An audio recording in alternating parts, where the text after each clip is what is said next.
Hello पूजवा ही गे। हाँ रे हाँ पूजबे ही हम।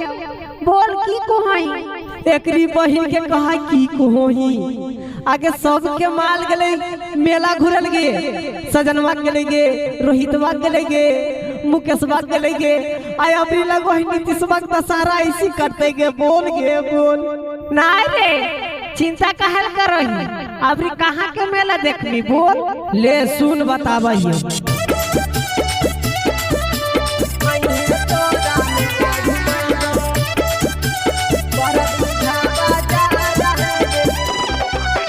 डीजे कंचन राव हाजीपुर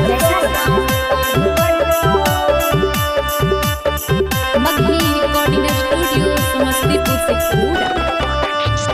लाले लाले सूट पहने हैं, लाले लाले सूट पहने हैं, सैंडल एड़ीदार है गे। आई है तोरा मेला घुमाइबो, आई है तोरा मेला घुमाइबो, बड़ बीघा बाजार है गे। आई है तोरा मेला घुमाइबो, बड़ बीघा बाजार है गे। आई है तोरा मेला घुमाइबो।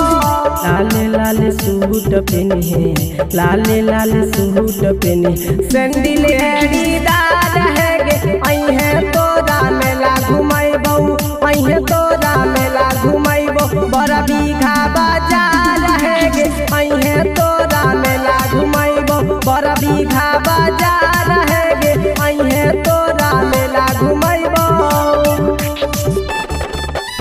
आई है तोरा मेला घुमाइबो, बड़ बीघा बाजार है गे।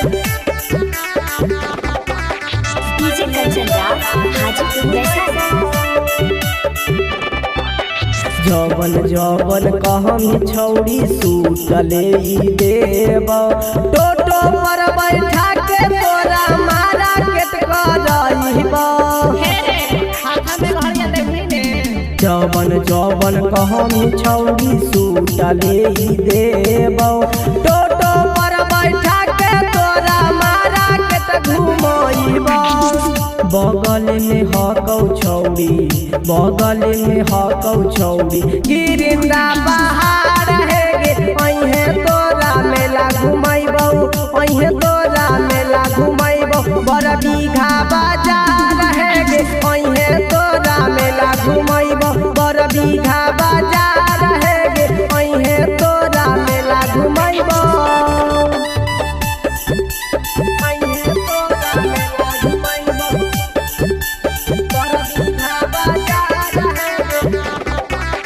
डीजे कंचन राव हाजीपुर